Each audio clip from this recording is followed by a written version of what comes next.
Muy buenos días para todos. Bienvenidos a esta nueva sesión de Pila Live. Hoy trataremos los beneficios y los alivios implementados durante la emergencia sanitaria. En contados minutos daremos inicio a la sesión de hoy. Muchas gracias.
Muy buenos días. Un cordial saludo a toda la audiencia que nos acompaña el día de hoy en esta tercera sesión de la Pila Live, donde trataremos los beneficios y los alivios implementados ante la emergencia sanitaria. Tenemos, como siempre, unos invitados muy importantes que nos van a ayudar a responder las principales preguntas e inquietudes que nos han generado por los distintos canales de los operadores Pila, tanto aportantes como empresas, como trabajadores dependientes e independientes, a través de los distintos canales de comunicación, principalmente en temas laborales y de seguridad social. Hoy tenemos la presencia del doctor José Jesús Ramírez, gerente del operador Mi Planilla. Tenemos al doctor Juan Guillermo Arango, gerente del operador Pila Arus, al doctor Jorge Gutiérrez, gerente del operador Pila Azopagos, al doctor Felipe Galvis, gerente del operador Pila Aportes en Línea, al doctor Fernando Soto, gerente de productos de ACH Colombia y del Servicio Operativo de Información SOI, y al doctor Germán Linares, asesor y consultor del operador de información Simple. A todos nuestros panelistas del día de hoy una cordial bienvenida y un especial agradecimiento por acompañarnos en esta importante sesión que sin lugar a dudas va a servir para orientar a todo el público que nos acompaña en estas nuevas medidas y disposiciones que ha adoptado el gobierno nacional y que evidentemente pues tienen unas conjeturas que demandan unas orientaciones especiales para poder acogerse a ellas de manera adecuada. Mi nombre es Luis Adolfo Díaz Granados, tengo el gusto también de moderar la sesión del día de hoy y soy el representante del sector de los operadores Pila. A todos muchas gracias y vamos a arrancar hoy con una temática importante, teniendo en cuenta un contexto, y es que hemos tenido un estado de emergencia económica, social y ecológica en una primera etapa que fue del 17 de mayo al 15 de abril, pero el gobierno nacional ha dispuesto retomar ese estado de emergencia y ampliar este periodo desde el 6 de mayo al 4 de junio, lo cual estamos dentro de una etapa, un periodo de emergencia que le permite al gobierno continuar con la expedición de decretos con fuerza de ley y en esta medida adoptar medidas que tengan ajustes en materia laboral y en materia de seguridad social. De igual forma, también el gobierno ha anunciado la ampliación del estado de emergencia sanitaria que estaba previsto hasta el 31 de mayo y que ahora tiene un plazo hasta el 31 de agosto, lo cual también tiene unas connotaciones importantes en las medidas que se han adoptado y también faculta al Ministerio de Salud para tomar otras medidas tendientes a mitigar el impacto de la pandemia. El primer tema que vamos a tratar el día de hoy hace referencia al aporte pensional sobre el 3%. Esto es un beneficio que se ha adoptado mediante el decreto legislativo 558 del 15 de abril del 2020 y que estableció la posibilidad de que tanto empleadores del sector público como empleadores del sector privado y trabajadores independientes se acogieran a este beneficio tendiente a efectuar la cotización pensional no en una base del 16%, sino en una base del 3%. Nos llega una primera pregunta que va dirigida para el doctor Fernando Soto y es la siguiente. Si una empresa decide no acogerse al beneficio de la cotización del 3% a pensión, ¿es posible que un trabajador le exija a su empleador que se acoja para que éste no le descuente el 4% de su salario? Si la empresa resuelve no acogerse a ese alivio, ¿podría sufrir alguna reclamación? Es decir, una decisión de la empresa o tendría que tomarse al parecer por cada trabajador. ¿Es necesario que quede algún documento por escrito con el empleado donde certifiquen que se acoge a este beneficio? Doctor Fernando, buenos días y muchas gracias. Buenos días a todos. Un saludo muy especial a los participantes de este live. También extiendo mi saludo a todos los panelistas. Claro que sí, doctor Luis Adolfo, frente a su pregunta, me permito hacer las siguientes apreciaciones. Entonces, recordemos un poco lo que menciona el artículo 4 del decreto 558, donde define que quienes son, digamos, los beneficiarios o pueden acceder al beneficio de pensión del 3% sobre el IBC son los empleadores del sector público, los empleadores del sector privado, los trabajadores independientes y por lo cual es el empleador en calidad de aportante que decide si se acoge al beneficio o no. Ahora bien, el empleador tiene la posibilidad de dividir su grupo de empleados y clasificarlos por aquellos a los cuales debería pagar el 3% o aportar el 3% y aquellos a los que, digamos, debería pagar una tarifa plena. Y finalmente, digamos que teniendo en cuenta, anteriormente, digamos que aquí lo que se recomienda es que si esa es la opción, que el empleado decide dividir las planillas en estos dos grandes grupos, se maneje planillas independientes. Ahora bien, teniendo en cuenta lo anterior y lo que mencioné, no es necesario que se deje algún documento por escrito con el empleado donde se certifique que se acoge al beneficio. Bastaría sencillamente con el pago de los aportes al sistema de seguridad social y obviamente en este proceso van a recibir las empresas la certificación donde conste que se acogió el beneficio o no se acogió. Estas son las respuestas frente a su pregunta, doctor Luis Adolfo. Muchas gracias, doctor Fernando, muy claro y muy concreto. Vamos con el doctor Felipe Galvis. Si la empresa para la cual trabajo decide tomar el descuento y pagar solo el 3% a pensión, ¿yo pierdo esas semanas de cotización para cuando me pensione? Buenos días, Luis Adolfo. Buenos días para toda la audiencia y para mis colegas. Luis, esa es una pregunta, digamos, de las más comunes hoy en día con el decreto del nuevo beneficio del aporte a pensión. El decreto menciona que las semanas de cotización correspondientes a los periodos de pago en donde aplica el beneficio, que son los periodos de abril y mayo, se contabilizarán en la historia laboral para efectos del cumplimiento de los requisitos para acceder a una pensión de vejez de salario mínimo en el régimen de prima media. Recordemos que ese requisito en el régimen de prima media es cotizar al menos 1.300 semanas durante la vida laboral de la persona. También contarán para efectos de acceder a la garantía de pensión mínima en el régimen de ahorro individual con solidaridad, en donde ese requisito es sumar al menos 1.150 semanas de cotización durante la vida. Y finalmente, en ambos regímenes tendrán la suma de esas semanas para efectos de acceder a una pensión por invalidez o por muerte, independientemente de la administradora en la que se encuentre. Sin embargo, creo que acá, Luis, es importante hacer una aclaración que nos ha llegado la inquietud por todos los medios de atención, y es que en los casos de afiliados que esperen superar los requisitos de pensión mínima en cualquiera de los dos regímenes, dichas semanas no contarán para efectos de mejorar la mesada pensional por sobre un salario mínimo legal vigente. Es por esto que es recomendable para los afiliados con estas expectativas, es decir, expectativas de tener pensiones por encima de un salario mínimo, mantener la cotización completa al 16% del IBC o en su defecto, si se acogen al beneficio temporal del 3%, realizar los aportes pendientes con posterioridad cuando las condiciones mejoren a través de una planilla de corrección, complementando el 13% del IBC faltante para los periodos en donde hayan aplicado el beneficio. Eso es, digamos, el planteamiento frente a las semanas, que ha sido una de las inquietudes más comunes con este nuevo decreto, Luis. Muchas gracias, doctor Felipe. Muy claro. Nos preguntan aquí rápidamente de manera puntual si esto aplica para las MIPYMES. Sí, Luis, esto aplica para todas las empresas de todo tipo en Colombia. Entonces, las MIPYMES también están incluidas dentro de el alcance de este decreto. Perfecto, doctor Felipe, muy claro. Para todas las empresas, para los periodos que acaba de denunciar el doctor Felipe y sin ninguna afectación en el cómputo de semanas para el reconocimiento de derechos por parte de la persona cotizante. Vamos con el doctor Juan Guillermo Arango. Doctor Juan Guillermo, buenos días. Tenemos la inquietud si esto aplica para todos los fondos de pensiones a nivel privado y público, o para el sector de fondos privados se debe pagar bajo otro porcentaje o asumir una comisión.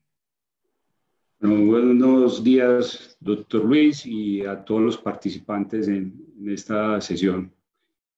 Pues aquí la respuesta es muy simple. La cotización a pensiones se realiza de una manera igual tanto al régimen de prima media, con prestación definida, administrada por Colpensiones, como a los regímenes de ahorro individual con solidaridad, administrado por los fondos de administradoras de fondos de pensiones de carácter privado, por lo que el pago parcial de pensión del 3% del IBC aplica sin distinción y sin necesidad de pagar comisión adicional. Es decir, la respuesta aplica tanto para el fondo público Colpensiones como para los fondos privados. Muchas gracias, doctor Juan Guillermo.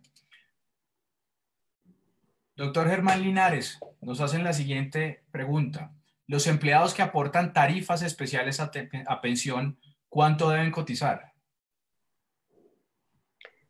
Bueno, Luis Adolfo, muy buenos días. Saludo muy especial para todos los panelistas, los asistentes a esta transmisión en vivo. Primero es importante recordar, inicialmente es importante recordar que existen varias tarifas de riesgos de aportes a pensión. Aparte del 16% que aportan normalmente los trabajadores, se debe aportar el 21%, que es lo que aportan los aviadores. El 25.5% se aporta en pensión por parte de la Presidencia de la República, de la Cámara de Representantes. El 26% lo aportan las personas que trabajan, están expuestas a material químico o radiológico, las personas que trabajan en minería, las personas que pertenecen al IMPEC o que pertenecen al Cuerpo Oficial de Bomberos. Estas personas hacen unos aportes adicionales, igual que el 35%, que es una tarifa que aporta el personal del CTI, que realiza labores de investigación. Con la expedición de este decreto que reduce el porcentaje de aporte en pensión, está establecido que si las empresas tienen la posibilidad, si no se han visto afectados económicamente por el COVID-19, pues de hacer el aporte normal, el porcentaje en su tarifa plena. Pero si quieren y se han visto afectados, entonces van a tener la posibilidad de hacer un aporte del 3% también. Es decir, pueden aportar la tarifa normal o pueden aportar el 3%, tal como se ha establecido en las normas legales vigentes.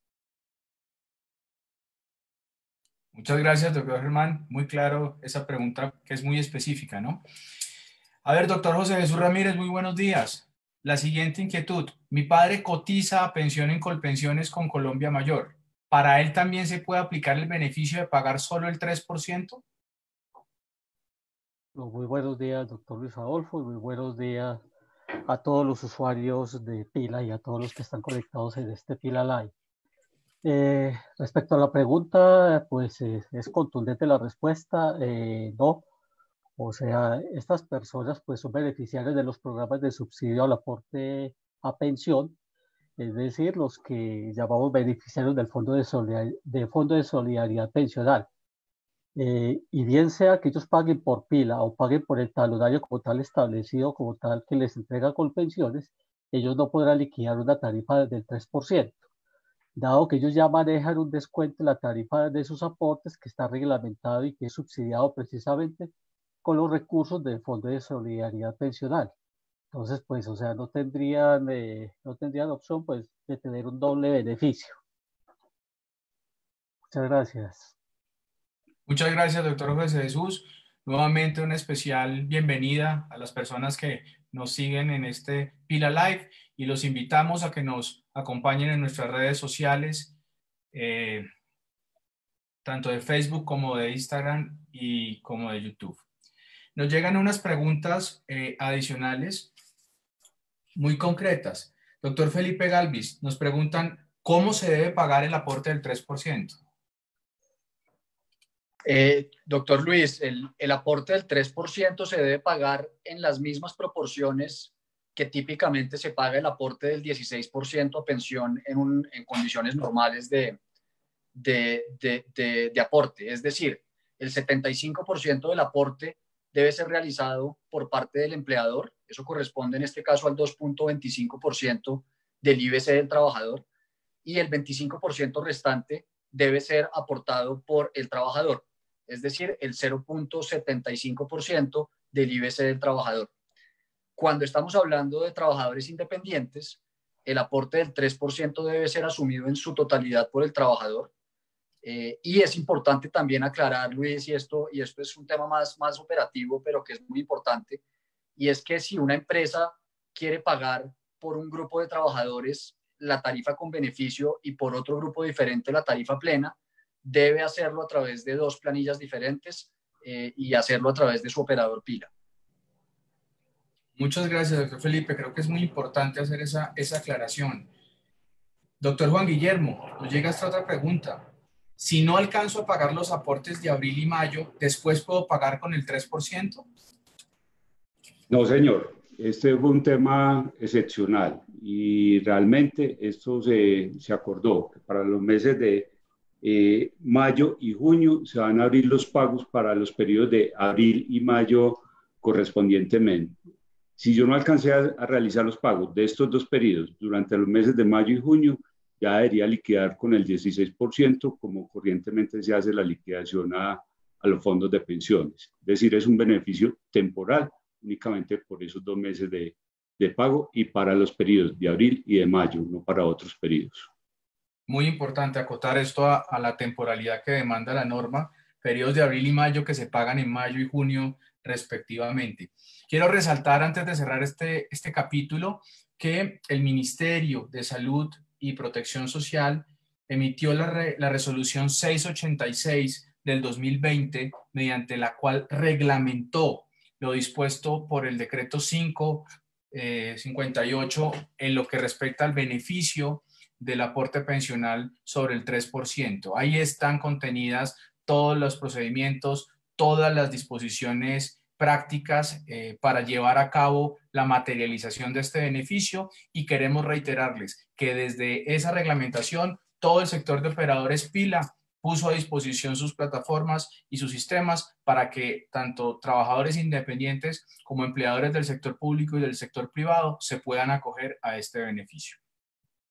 Vamos con un segundo tema, un segundo capítulo del día de hoy que hace referencia al programa de apoyo al empleo formal, el PAEF, que ha sido tan mencionado en los últimos días y que a propósito anoche el Gobierno Nacional emitió la resolución 1129 del 2020, mediante la cual también regula todo el procedimiento para acogerse a este beneficio, que fue establecido por el decreto 639 del 2020. Allí se estableció ese programa, luego fue modificado por el decreto 677 del 2020, pero repito, muy importante de tenerlo en cuenta, anoche el gobierno expidió la resolución 1129 del 2020, con la cual determinó el procedimiento a seguir para poder acceder a este beneficio.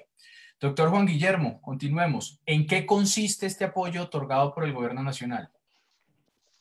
Gracias, doctor Luis Adolfo. Este es un programa social del Estado que otorga a las personas naturales y jurídicas que certifiquen una disminución del 20% o más en sus ingresos, un aporte monetario mensual por los meses de mayo, junio y julio de 2020. La cuantía del aporte estatal que recibirán los beneficiarios del programa de apoyo al empleo formal corresponderá al número de empleados multiplicado por hasta el 40% del valor de un salario mínimo legal mensual vigente.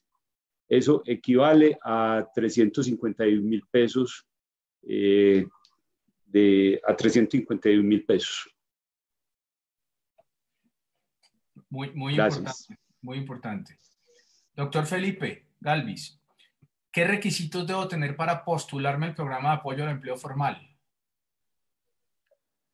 Luis, lo que ha establecido el decreto y la resolución que reglamenta, que como dijiste se expidió anoche, dice que podrán ser beneficiarios de este nuevo programa las personas jurídicas, personas naturales, consorcios y uniones temporales que cumplan los siguientes requisitos. Entonces, el primer requisito es haber sido constituido antes del 1 de enero del 2020. El segundo es que cuente con una inscripción en el registro mercantil y en todo caso esa inscripción deberá haber sido realizada o renovada por lo menos en el año 2019. El tercer requisito es demostrar la necesidad del aporte estatal al que se refiere el decreto legislativo, certificando una disminución del 20% o más en los ingresos de la persona jurídica o natural. El cuarto requisito es que no hayan recibido el aporte de que trata el decreto en 3 ocasiones, es decir, el beneficio se podrá tomar máximo durante 3 meses y no se podrá solicitar una cuarta vez.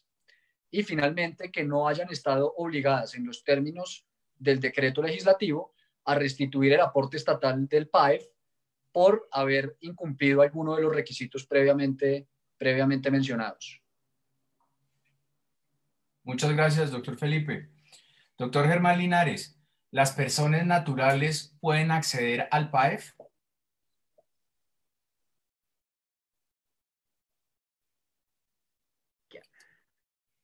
Sí, como lo acaban de mencionar ustedes hace un momento, el decreto 639 había dado una cobertura solamente a las personas jurídicas, pero posteriormente con el decreto 677 se dio un mayor alcance también a las personas naturales y pues con la resolución 1129 se establecen allí los procedimientos para que estas personas puedan acceder a este beneficio. Las personas naturales sí pueden acceder al programa de apoyo al empleo formal, pero deben tener en cuenta algunas condiciones. Si estas personas naturales en febrero del 2020 tenían menos de 3 empleados reportados en la pila, en la planilla integral de liquidación de aportes, pues no podrán acceder. Y de igual manera, las personas que sean expuestas, que sean personajes expuestos públicamente. Entonces, no solamente ellos, sino sus cónyuges, sus compañeros permanentes o personas que tengan hasta 2º grado de consanguinidad, primero de afinidad o único civil, tampoco podrán postularse a este beneficio. Las personas naturales o jurídicas que conformen consorcios y uniones temporales no podrán postularse al programa con los trabajadores que se hayan tenido en cuenta en la postulación de dicho consorcio o unión temporal. Y de igual manera los consorcios y uniones temporales no podrán postularse al programa con los trabajadores que se hayan tenido en cuenta con la postulación de las personas naturales o jurídicas que conformen dichos consorcios y uniones temporales, porque recuerden que el beneficio pues se recibe solamente por un trabajador, efectivamente, no que se postule en varias oportunidades, sino que haga una sola postulación. Entonces son las condiciones que tienen aquí establecidas a través de estas medidas legales. Eso es importante porque nos llegan varias inquietudes en ese sentido. No puede haber una doble postulación por parte de un consorcio y por parte de las empresas que integran esos consorcios frente a los mismos trabajadores. Muchas gracias, doctor Linares. Doctor Jorge Gutiérrez, ¿qué documentos y ante quién debo presentarlos para acceder al PAEF? Buenos días a toda la audiencia y a los compañeros panelistas. Digamos que aquí en este programa hay varios actores que es muy importante tener en cuenta. Lo primero, pues obviamente los beneficiarios, que son las empresas que van a solicitar el beneficio, las entidades financieras ante las cuales hay que acudir, la unidad de gestión de pensiones y parafiscales que tiene un papel muy importante en todo el ciclo del proceso, y pues obviamente los trabajadores que van al final a recibir estos beneficios. La UGPP tiene que disponer o va a disponer de un formulario con el cual ese formulario estandarizado se debe acudir a una entidad financiera. Ese formulario estandarizado va a tener pues obviamente la identificación del potencial beneficiario que realiza la postulación al programa, así como la información de representante legal cuando aplique. Ya ahorita entro un poco, hago unas precisiones sobre este tema de las representaciones. Obviamente la intención de ser beneficiario del programa de apoyo al empleo formal y con una salvedad que está dentro de los requisitos que tiene que cumplir, y es que esta empresa que está solicitando este beneficio no tenga una participación directa de la nación ni o de sus entidades descentralizadas no sea mayor al 50% del capital. Debe también, además del formulario estandarizado que debe suplir la UGPP, dar una certificación firmada por el representante legal o por la persona natural empleadora y el revisor fiscal en el caso, o contador público en el caso de que la empresa no esté obligada a tener el revisor fiscal. Esta certificación debe certificar, y valga la redundancia, la disminución de los ingresos. Segundo, que los empleados sobre los cuales se recibirá el aporte efectivamente recibieron el salario correspondiente al mes inmediatamente anterior. Y hay una salvedad bien importante que está en la resolución, y es que en el caso de que no se haya pagado las obligaciones laborales a estos trabajadores y solamente por el primer ejercicio del mes de mayo, tendrá que certificar que pagará las obligaciones en los 5 hábiles días siguientes a la recepción de los recursos de esas obligaciones en las que no había aportado. ¿Qué casos especiales? Y aquí vale la pena hacer una salvedad para dos entidades. Para las entidades sin ánimo de lucro. Las entidades sin ánimo de lucro deben aportar el RUT, y para los beneficiarios que se encuentren en procesos de reestructuración y liquidación, este formulario estandarizado que debe suplir la UGPP, así como la certificación de la disminución de los ingresos, deben ser suscritos por el promotor o el liquidador respectivo según corresponda. El segundo actor importante, las entidades financieras. Aquí hay que hacer unas precisiones. Puede ocurrir que un beneficiario tenga cuentas en varias entidades financieras, debe escoger solamente una. No existe, digamos, de una obligación a cuál de ellas tenga que acudir, solamente lo puede hacer en una de las entidades. Hay, digamos, una excepción muy clara para aquellas que te hayan adquirido líneas de crédito con nómina garantizada por el Fondo Nacional de Garantía, deben acudir a esas entidades donde estuvieron. Un tema que es importante ya en términos como muy operativos, en el caso de que se acude al beneficiario a una entidad financiera, no necesariamente tiene que tener un convenio de nómina. Es decir, esto no es una obligación que se tenga que tener un convenio de nómina con la entidad, lo puede el beneficiario pactarlo con la entidad financiera, pero no es una obligación que lo tenga que hacer. Y creo que en este momento vale la pena, sobre todo para este tiempo del mes de mayo, es muy importante que las personas, para efectos de la verificación de los trabajadores que van a ser cubiertos, hayan pagado la seguridad social antes del día de mañana. La UGPP, que es otro actor muy importante en este proceso, va a estar verificando la calidad de los pagos de seguridad social para acreditar en el proceso el beneficio. Y específicamente para este mes de mayo, se van a tener en cuenta los pagos de seguridad social que se hayan hecho hasta el día de mañana, 22 de mayo. Por lo tanto, es muy importante que si se van a acoger los beneficiarios, las empresas o las personas naturales que se van a acoger a este beneficio, estén pagando la seguridad social por tarde del día de mañana. Muy importante, doctor. Creo que hay que resaltar que ese es el artículo 5, parágrafo transitorio de la resolución 1129 que fue expedida el día de ayer. Es una norma reciente que de pronto no es muy conocida y es importante resaltar ese requisito. Hay hasta el día de mañana, 22 de mayo, para el pago de seguridad social para aquellos postulantes que quieran acceder a este beneficio, el programa de ayuda al empleo formal. Muchas gracias, doctor Jorge. Doctor Felipe, nos preguntan, ¿la UGPP realizará fiscalización del beneficio recibido? Así es, Luis. La UGPP es la entidad que ha sido designada para hacer el proceso de fiscalización. Para este fin, las entidades financieras, que son quienes van a recibir los documentos de postulación, deberán informarle a la UGPP la recepción de esos documentos, y la UGPP llevará un registro consolidado de todos los beneficiarios del programa, el número de empleados protegidos y verificará que ese beneficiario no se esté postulando o no se haya postulado a través de otras entidades bancarias.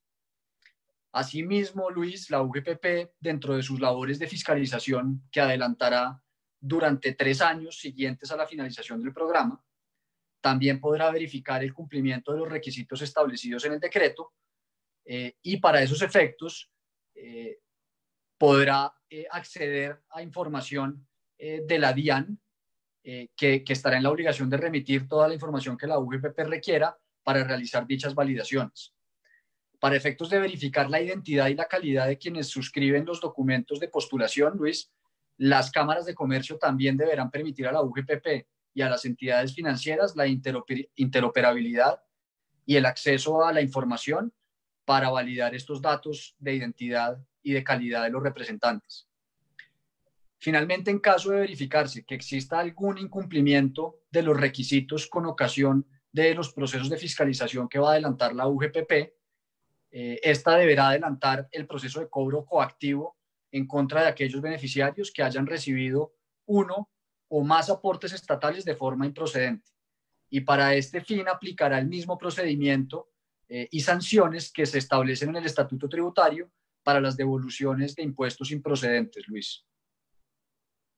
Bueno, muchas gracias, doctor Felipe. Muy claro entonces que evidentemente la UGPP fiscalizará la correcta utilización de estos recursos y la postulación adecuada, como también se ha anunciado en preguntas anteriores, especialmente con ese requisito del pago de seguridad social a partir del 22 de mayo del presente. Doctor José Jesús Ramírez, el operador que utilice para liquidar la planilla de mis trabajadores me debe entregar la certificación de cuántas personas pago en la planilla de seguridad social para acceder al subsidio de la nómina. Gracias, doctor Luis Adolfo. Acá es importante que todos los usuarios de la pila pues tengan en cuenta dos situaciones. O sea, número uno, que no es necesario como tal allegar certificaciones. Acá como tal pues hay un formulario establecido y en ese formulario como tal que hay establecido, lo que debe como tal es hacer referencia a las planillas, a los números de las planillas de los cuales pues quiere acceder como tal al beneficio del periodo correspondiente. Si bien es cierto, pues todos los operadores pila tenemos todas las certificaciones, todos los certificados, digamos, necesarios y los usuarios, pues en su autogestión pueden como tal acceder a ellos. Para este fin específico, pues no es necesario como tal acceder o adjuntar certificados.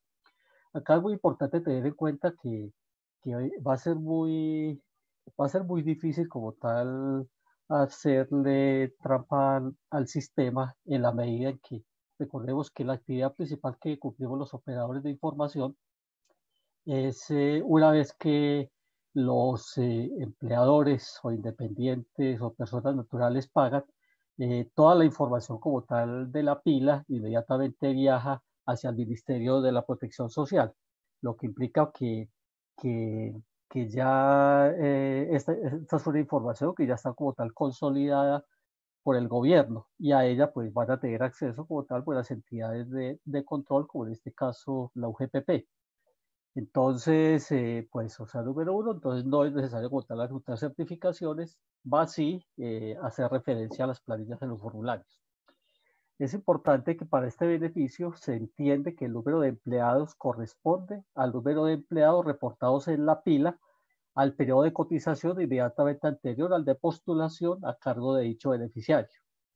De todas formas, pues los empleados que serán considerados en este cálculo deberán corresponder al menos en un 80% a los trabajadores reportados en la planilla integrada de liquidación de aportes pila correspondiente a la cotización del mes de febrero a cargo del beneficiario. En ningún caso el número de empleados que se tenga en cuenta para determinar la cuantía del aporte estatal podrá ser superior al número de trabajadores reportados en la pila correspondiente como tal a febrero. Entonces es importante pues que, o sea, ya está como tal ahí, hay una base de control y es esos trabajadores como tal que habían en febrero. Por supuesto, pues que no se podrán adicionar trabajadores de febrero posterior como tal a ese periodo pagado. Y pues por último, importante que tengamos en cuenta que se entenderán por empleados los trabajadores dependientes por los cuales el beneficiario haya cotizado el mes completo, nunca parcial, al Sistema General de Seguridad Social y con un ingreso base de cotización de al menos un salario mínimo legal vigente, y a los cuales en el mes inmediatamente anterior al de la postulación no se les haya aplicado la novedad de suspensión temporal, que es la que llamamos SLN.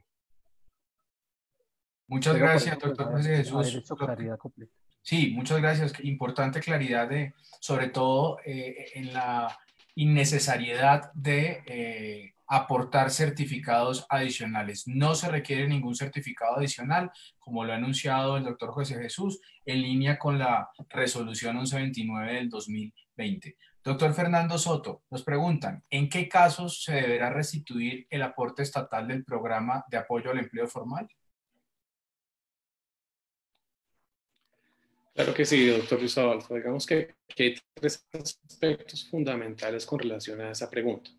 Digamos que para la restitución de aportes al programa de apoyo formal de empleo que está haciendo el gobierno nacional, tiene tres importantes temas de restitución. El primero, cuando habiendo recibido el aporte se evidencia que al momento de la postulación no cumplía con los requisitos establecidos en el artículo 2. Ese es el primer punto.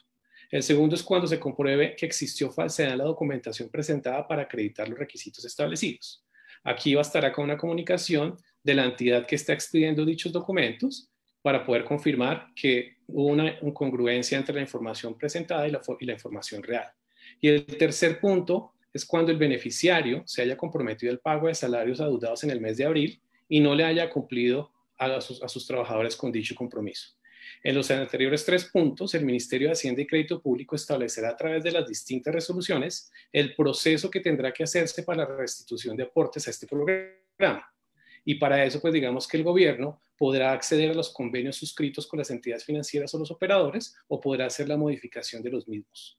Ahora bien, tengamos en cuenta que el día de ayer en la noche salió la resolución 1129, donde informa claramente que las entidades financieras al momento de la postulación deben indicar claramente el procedimiento que se debe seguir o que deben seguir los beneficiarios para la restitución de estos recursos en caso que aplique. Y también dice que las entidades financieras que reciben los recursos por concepto de restitución deberán consolidarlos y pasados 5 meses devolver esos recursos a la Dirección General de Crédito Público o al Tesoro Nacional a la cuenta donde estas entidades lo notifiquen. Muchas gracias. Muchas gracias, doctor Fernando. Vamos con otras preguntas que nos llegan en este momento. Doctor Germán Linares, nos preguntan, soy un empleador y por flujo no he podido pagar la nómina de abril. ¿Puedo postularme al beneficio? Bueno, sí, efectivamente, como estaba establecido en el decreto 639, modificado posteriormente por el decreto 677, se establece que mediante una certificación que esté firmada, ya sea por el representante legal, por la persona natural empleadora, por el revisor fiscal o el contador público, en los casos en que la empresa no esté obligada a tener revisoría fiscal, se debe certificar que los recursos que se van a recibir por parte de este beneficio van a ser utilizados para el pago exclusivamente de los salarios de los empleados a los cuales se les adeude en ese momento. Y una vez se reciba este beneficio, la empresa o la persona natural va a disponer de 5 días hábiles para pagar estos salarios que tenía atrasados. Esta solicitud, pues entonces va a ser procedente por una única vez para pagar la nómina del mes de abril con la postulación que la persona realice en el mes de mayo. Muchas gracias, doctor Germán. Doctor José Jesús Ramírez, nos llega esta pregunta muy concreta. ¿Ya me puedo postular al PAEF? Sí, pregunta concreta, respuesta concreta. Recordemos que ayer salió la resolución 1169, entonces en él pues claramente está la fecha límite de la que hablamos ahora, o la fecha de inicio más bien, y es que a partir de mañana, mayo 22, ya todas las entidades financieras deben disponer completamente pues, de los mecanismos y de los formularios para que las las personas puedan acceder al beneficio del PAE. Gracias, doctor José Jesús. Sí, es muy importante, creo que hacer esa claridad para nuestra audiencia en cuanto a los tiempos. Este es un beneficio que cobija las nóminas de abril, de mayo y de junio. Para la nómina de abril, la resolución 1129 del 2020 dispuso la apertura de postulaciones desde el 22 de mayo hasta el 29 de mayo. Para la nómina de mayo, las postulaciones se abren hasta el 17 de junio. Y para la nómina de junio, las postulaciones se abren hasta el 17 de julio. Y como lo han anunciado nuestros panelistas de manera muy clara, se habilitan unos formularios para hacer las respectivas postulaciones que deben poner a disposición las entidades financieras, con los cuales se deben acreditar los requisitos que se han enunciado, pero especialmente hacemos énfasis en que para recibir el beneficio en línea con la nómina de abril o destinado para la nómina de abril, cuya seguridad social se debe pagar en el mes de mayo, solo se van a aceptar esas postulaciones sobre las planillas que hayan pagado máximo seguridad social hasta mañana, 22 de mayo. Es muy importante tener esa fecha y ese requisito previsto en el artículo 5, parágrafo transitorio de la resolución 1129 que ha sido emitida el 20 de mayo del 2020. Muchas gracias, doctores. Pasemos al siguiente capítulo del día de hoy, que hace referencia al beneficio de emergencia en el marco del mecanismo de protección al cesante. Recordemos que el decreto 488 del 2020, en su artículo 6, estableció un beneficio adicional que se llama transferencia económica. Doctor Germán Linares, ¿en qué consiste este beneficio y para quiénes aplica?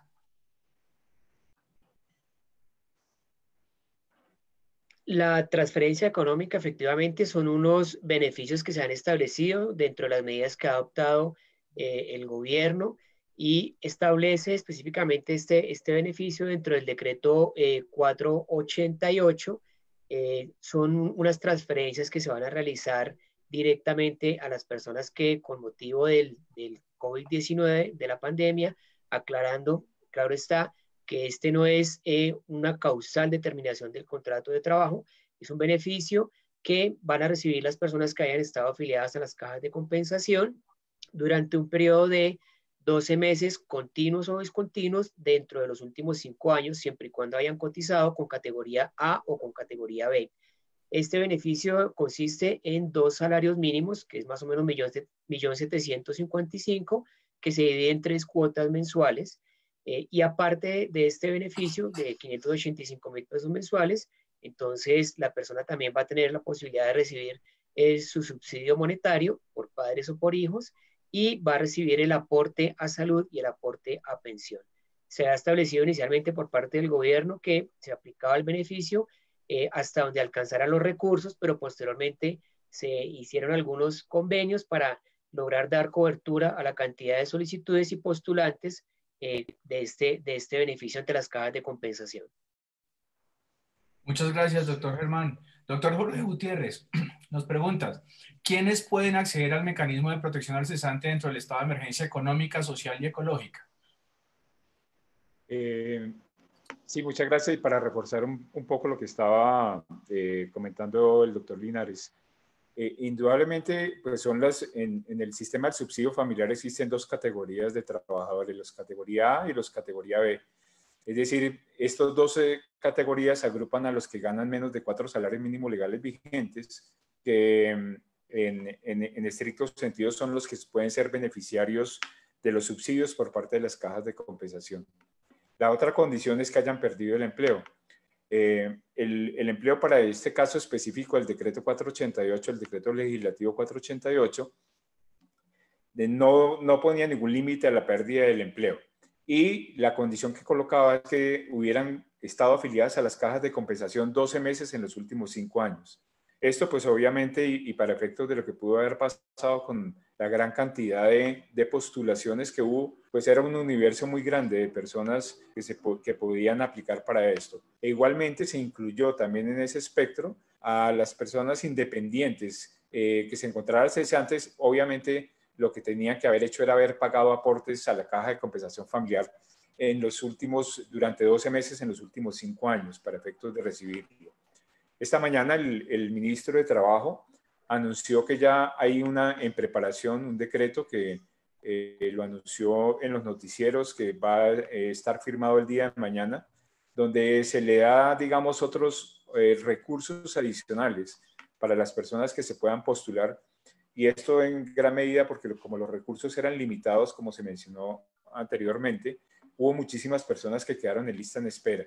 Entonces se espera que el día de mañana, según lo anunció el ministro de Trabajo hoy en los medios de comunicación, haya una disposición de recursos adicionales por parte de las cajas de compensación para cubrir a todas estas personas que quedaron en listas de espera, para hacer, digamos, una nueva adjudicación de los subsidios descritos en este mecanismo de beneficios económicos del decreto 488.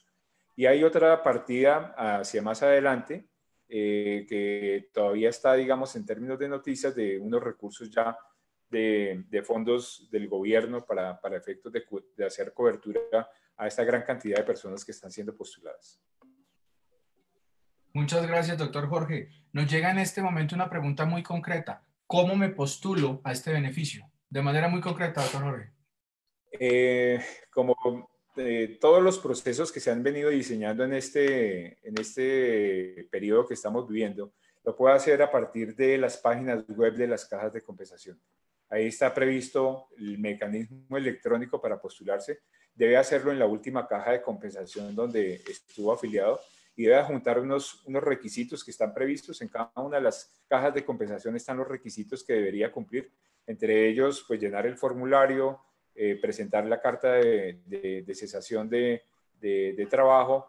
En el formulario están estipuladas todas las condiciones que tiene que acceder, porque obviamente tiene que manifestar a qué PS estaba afiliado, porque el beneficio incluye pagos a aportes de seguridad social y de salud y de pensiones, y por lo tanto debe adjuntar esa información y adjuntar la información de los beneficiarios del subsidio en el caso de que hayan tenido beneficiarios, porque también los cubren cuotas monetarias para ese efecto. Muchas gracias, doctor Jorge. Doctor José Jesús Ramírez, ¿a qué beneficios tiene derecho las personas que han quedado cesantes y se postulen durante el periodo en que permanezca el estado de emergencia económica, social y ecológica? Bueno, pues son tres grandes beneficios. Pues el primero es el pago de aportes al sistema de seguridad social, es salud y pensión durante 6 meses. El segundo, que ya lo habían hablado antes, es el que se le sigue como tal manteniendo el pago de la cuota monetaria del subsidio familiar. El tercero, pues tiene que ver como tal con la transferencia económica que corresponde a 2 salarios mínimos, ya lo había mencionado, pues, es 1.755.000 aproximadamente, que se divide como tal en 3 mensualidades iguales. Hay que destacar también que según lo establecido en la resolución 853, artículo 10, en coordinación con el Ministerio de Trabajo y la Unidad de Servicio Público de Empleo, las cajas de compensación adaptarán también medios de gestión y colocación y capacitación a través de medios virtuales, con el fin que se tenga pues toda la operabilidad y continuidad mientras que dure el estado de emergencia. O sea, todas las agencias de empleo y las cajas de compensación tienen como tal dispuestos todos los canales virtuales precisamente para que logren como tal acceder a este beneficio. Muchas gracias, doctor José Jesús. Doctor Felipe Galvis, nos preguntan, ¿un empleado con suspensión temporal del contrato puede postularse al beneficio del mecanismo de protección al cesante? Luis, no lo puede hacer, y acá es muy importante ser muy claros que lo que se ha dispuesto es que para acceder a los beneficios del mecanismo de protección al cesante, precisamente se tiene que tener la condición de estar cesante, es decir, estar en una condición de desempleo sin un contrato laboral vigente y por lo tanto no cobija a los contratos que se encuentren suspendidos, como por ejemplo en licencias no remuneradas. Muchas gracias, doctor Felipe. Bueno, yo creo que avancemos con otro capítulo, dado que nos llegan bastantes inquietudes en otros temas. Entremos a los intereses moratorios, a este beneficio que adoptó el decreto 538 del 2020, donde permitió unos beneficios en el cobro de intereses moratorios para el caso de pago de aportes extemporáneos. Doctor Juan Guillermo Arango, nos preguntan, ¿es cierto que no se van a cobrar intereses de mora para los pagos de seguridad social?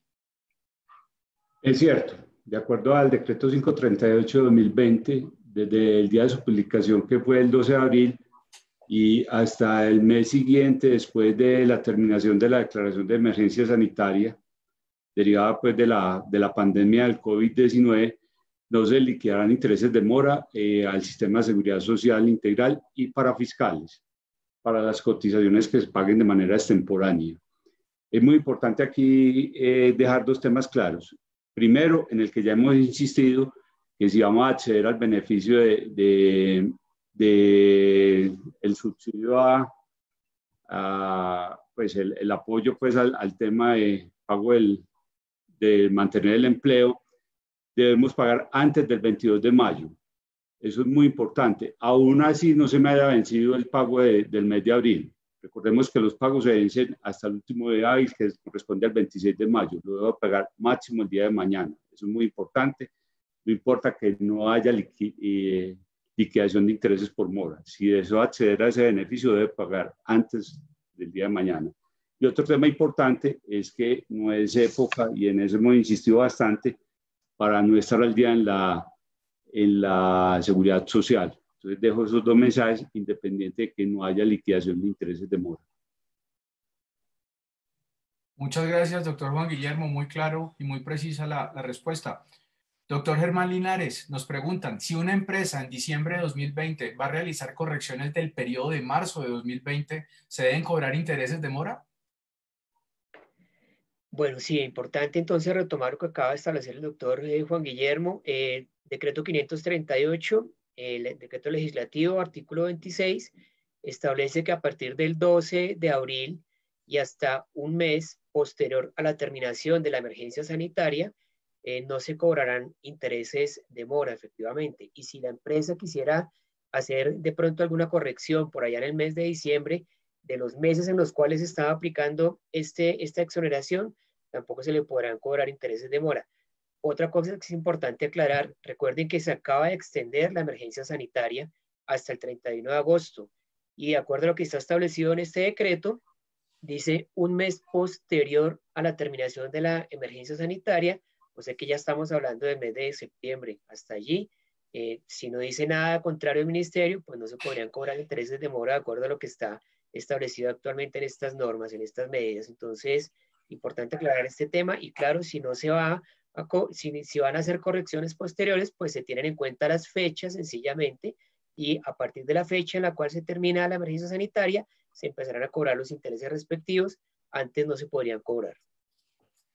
Muchas gracias, doctor Germán. Es importante resaltar que este beneficio fue reglamentado mediante la resolución 853 del 2020 del Ministerio de Trabajo. Es importante conocer que ahí están todas las disposiciones a título procedimental que permiten hacer este beneficio posible, para lo cual también se reitera que los operadores pila están en plena disposición de apoyar la materialización de este beneficio. Muchas gracias, doctor Germán. Doctor Felipe Galvis, nos llega esta pregunta muy concreta. ¿Este beneficio cobija a los aportes para fiscales?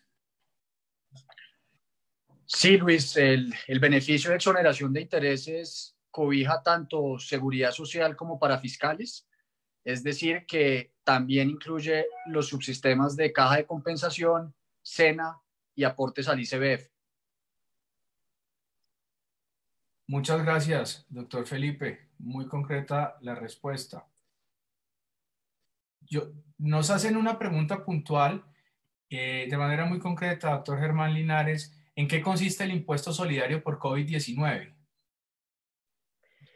Claro que sí. Bueno, este impuesto también se determinó a raíz de la emergencia económica, social y ecológica por la cual estamos atravesando. Entonces es un impuesto que se debe pagar por parte de los empleados públicos o contratistas entre el 1 de mayo y el 31 de julio. Tiene una destinación específica y es la inversión social en las clases vulnerables y en los trabajadores informales.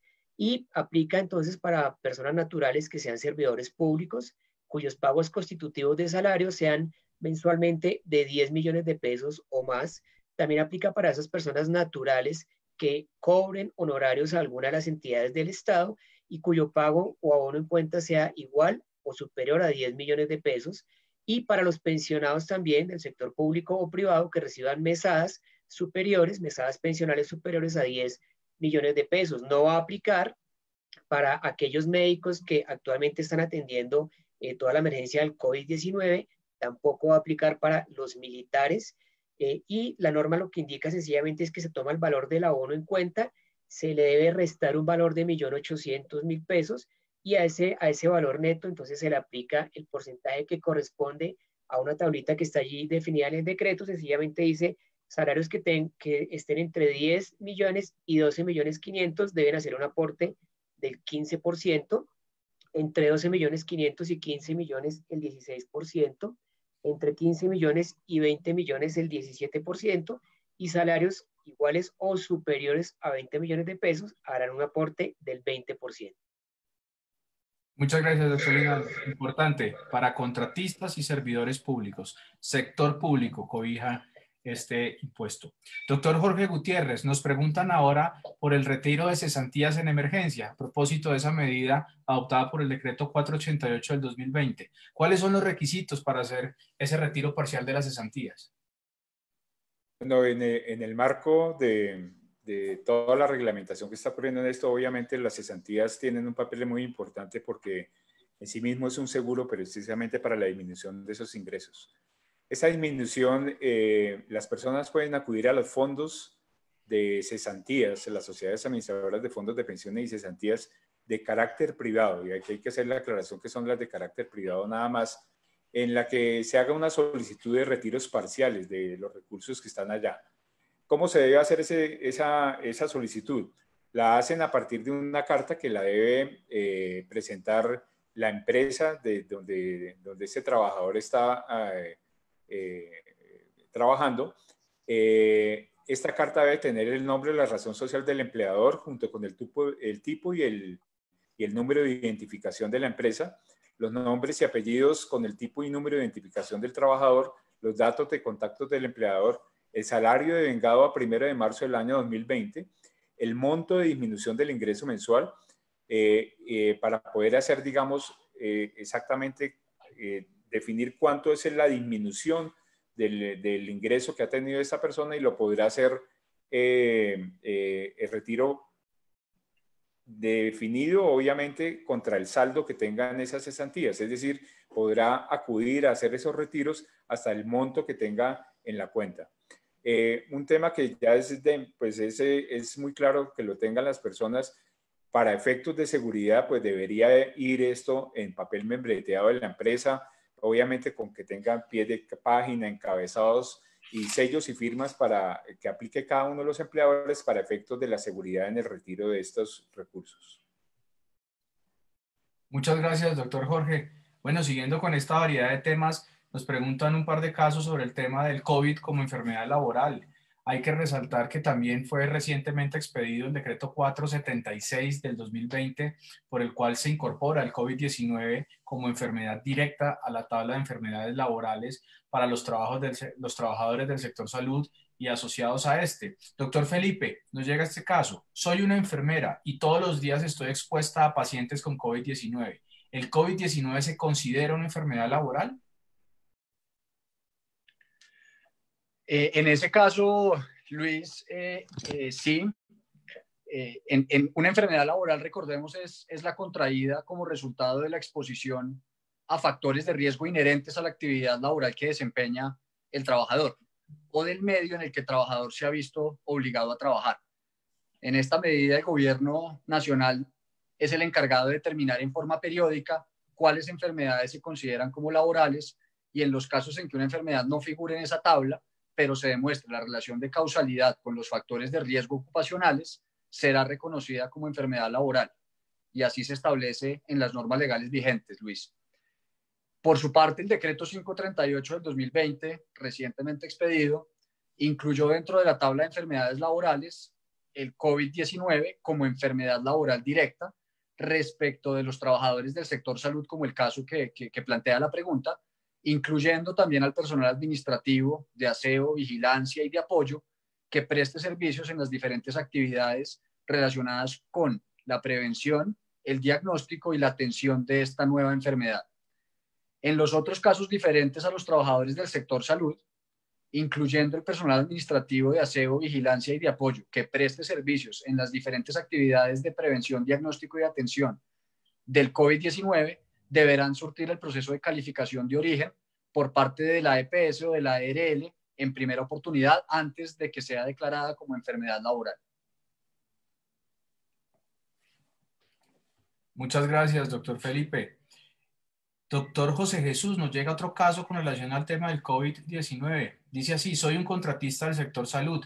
¿Quién me debe suministrar los elementos de protección laboral a los trabajadores sanitarios frente al COVID-19?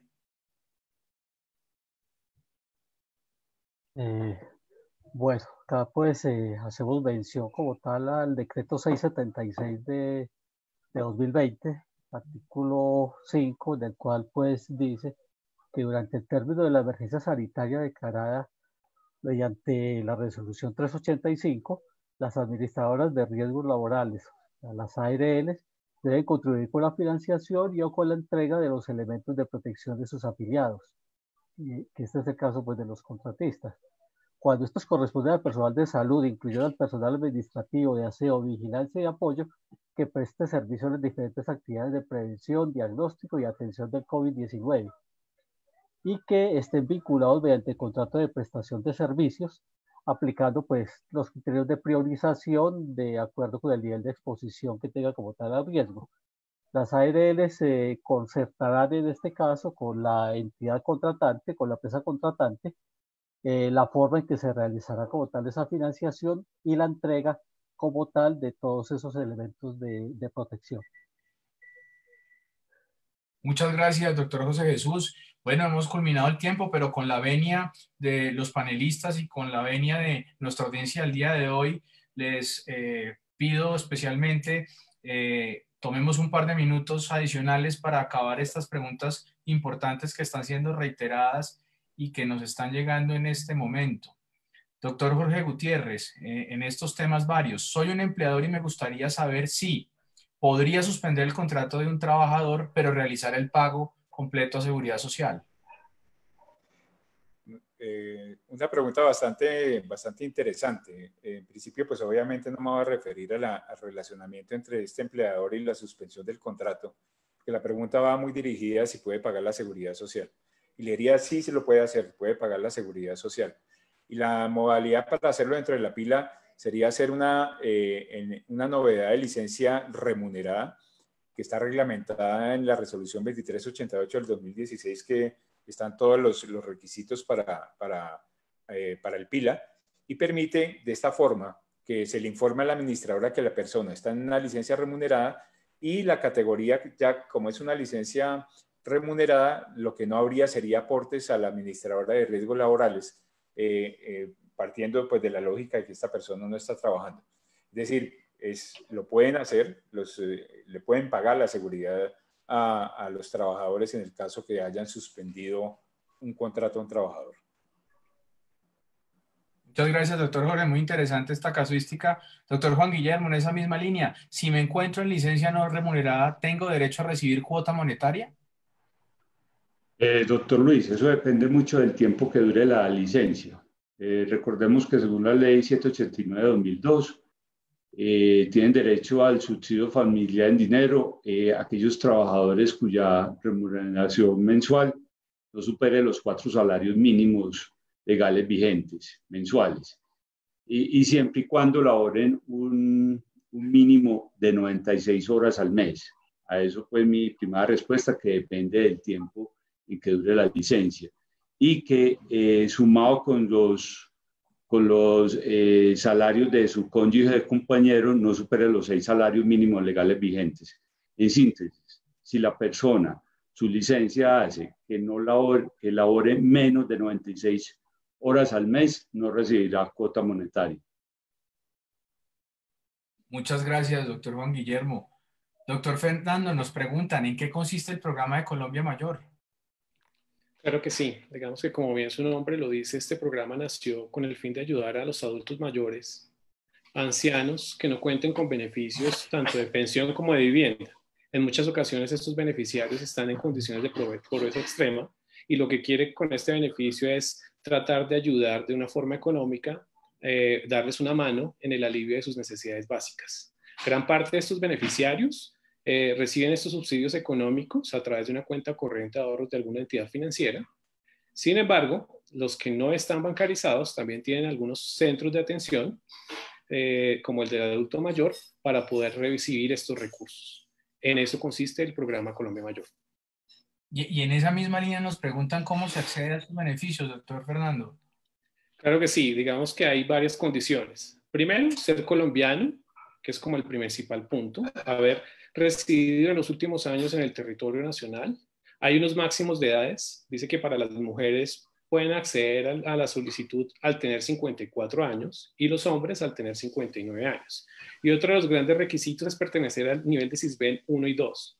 Hay otros requisitos para confirmar y lograr esa veracidad y poder tratar de acomodar el tema económico, como confirmar si esas personas viven solas, si tienen ingresos menores a la mitad de un salario mínimo o en el caso de tener o vivir en familia, que sus ingresos sean iguales o inferiores a un salario mínimo. O también confirmar si viven en la calle o de la caridad o residen o frecuentan algún centro de bienestar de adulto mayor o un centro de diurno. Esas son las condiciones. Muchas gracias, doctor Fernando. Bueno, con esta última inquietud y aclaración, damos por finalizada nuestra sesión de Pila Live del día de hoy. Quiero especialmente agradecer a la audiencia que nos ha acompañado el día de hoy, que ha estado muy activa por las redes sociales, muy expectante y con muchas inquietudes frente a estos importantes temas, una gran agenda la que se ha abarcado el día de hoy. Esperamos que con esta sesión se hayan generado muchas claridades para la materialización de estos beneficios que ha dispuesto el gobierno nacional. Los invitamos a que nos sigan en nuestras redes Operadores Pila en Facebook, @Operadores Pila en Twitter y Operadores Pila en YouTube. De igual forma, queda abierta nuestros canales de contacto con todos los empleadores, con todos los trabajadores dependientes e independientes, y sigue habilitado el correo inquietudes.emergencia@operadoresPila.com para la recepción de inquietudes y para poder demarcar los límites materiales de estos espacios de Pila Live, que continuarán sin lugar a dudas porque creemos que son un espacio de interacción y de orientación muy importante para la ciudadanía. A todos muchísimas gracias y un feliz día. Hasta luego.